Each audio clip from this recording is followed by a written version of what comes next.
JT မြန်မာ EDU channel ရဲ့쉽게 알려주는 한국어 ဆိုတဲ့အစီအစဉ်ကနေကြိုဆိုလိုက်ပါတယ်။ဒီအစီအစဉ်မှာကိုရီးယားမှာလက်ရှိအလုပ်လုပ်နေဒါမှမဟုတ်တောင်းတက်နေထိုင်နေတဲ့သူတွေအတွက်နေ့စဉ်ဘဝမှာအသုံးဝင်တဲ့ကိုရီးယားစကားအသုံးအနှုန်းတွေကိုပြပြပေးသွားမှာဖြစ်ပါတယ်။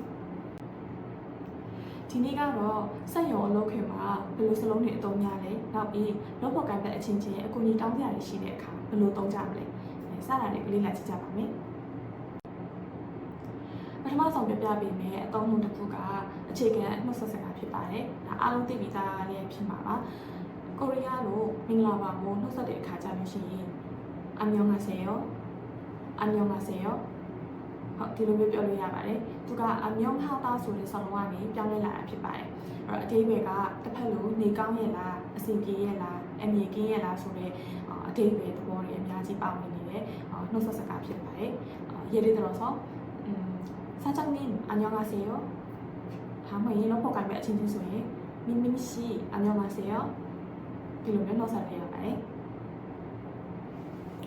Now alone 네네 고나물레의 생이 고나물레의 하리 올라의 가마 로포감을 공리의 가 심피아비 바로 나오서의 가불로 표현해. 이거 한번 설명해 주세요. 이거 한번 설명해 주세요. 다리부터 차마 신기하게 방어 소리 대비봐. 비꼬아 신기하게 보고来တဲ့တစ်ဖက်ကကိုရီးယားလူမျိုးလိုပဲဆိုပါတော့အဲ့တော့သူတို့စကားပြောတာအရင်ညံ့တယ်ကိုကတိတ်တော့မလိုက်နိုင်ဘူးတေးချာမကြားလိုက်ရအောင်အခါကြောင့်ဆိုဖြည်းဖြည်းပြောပေးပါအောင်ဒီလိုမျိုးပြောချင်တဲ့အခါမျိုးဆိုရင်တော့천천히 말씀해 주세요. 천천히 말씀해 주세요. 천천히ဆိုတာဖြည်းဖြည်းနှင်းနှင်းကရိယာဝိသေသနာပေါ့နော်ဒီမှာ 말씀하다 ဆိုတဲ့စလုံးကိုသုံးထားတယ် 말씀하다 ဆိုတာက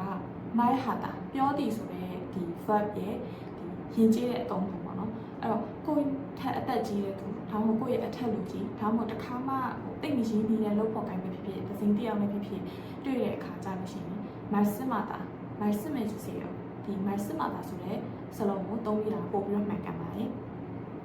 အပြီးတစ်ဖက်ကနေရှင်းပြနေတဲ့အချိန်မှာကိုယ့်ဘက်ကသိချင်တာရှိတယ်ငါမှမေးဖို့ရှိတယ်ငါမေးစီအရှိဒီလိုမျိုးဆိုရင်ဘယ်လိုပြောမလဲ저 질문 있어요. 저 질문 있어요. 질문ဆိုတာမေးခွန်းပေါ့နော်အဲ့တော့မေးစရာရှိတယ်ဆိုတော့မေးခွန်းရှိတယ်ဆိုတော့저 질문 있어요.ဒီလိုပြောလို့ရတယ်နောက်တစ်မျိုးဆိုရင်လည်း저 물어볼 게 있어요. 저 물어볼 게 있어요. မေးစရာရှိတယ်ကျွန်တော်မေးစရာရှိတယ်ဒီလိုမျိုးသုံးရပါတယ်ရှင်ဒါဆိုဒီနေ့ကတော့ဒီလောက်ပါပဲရှင်ဒီနေ့ပြောပြခဲ့တဲ့ဗီဒီယိုတွေကအကြောင်းအရာတွေမှာကိုလည်းတကယ်သုံးဖြစ်တဲ့အသုံးအနှုန်းတွေရှိရင်ဒါမှမဟုတ်လည်းဒီထဲမှာမပါမိမယ်ခဏခဏသုံးဖြစ်တဲ့အသုံးအနှုန်းတွေရှိရင်လည်းကိုယ့်ဘက်မှာပြပြပေးခဲ့ပါအောင်နော်ဒီနေ့ဗီဒီယိုကနေပြီးတော့လည်းတစုံတရာအကျိုးရှိမှလည်းပြောနေပါမယ်နောက်ထပ်လည်းဒီကိုရီးယားစကားအသုံးအနှုန်းတွေဒါမှမဟုတ်ကိုရီးယားနိုင်ငံအကြောင်းနဲ့ပတ်သက်ပြီးတော့ဘယ်လိုအကြောင်းအရာတွေပြပြပေးဦးမလဲဆိုတာကိုလည်းဆက်လက်ဆောင်ကြည့်ပေးပါအောင်ရှင်오늘도 좋은 하루 되세요.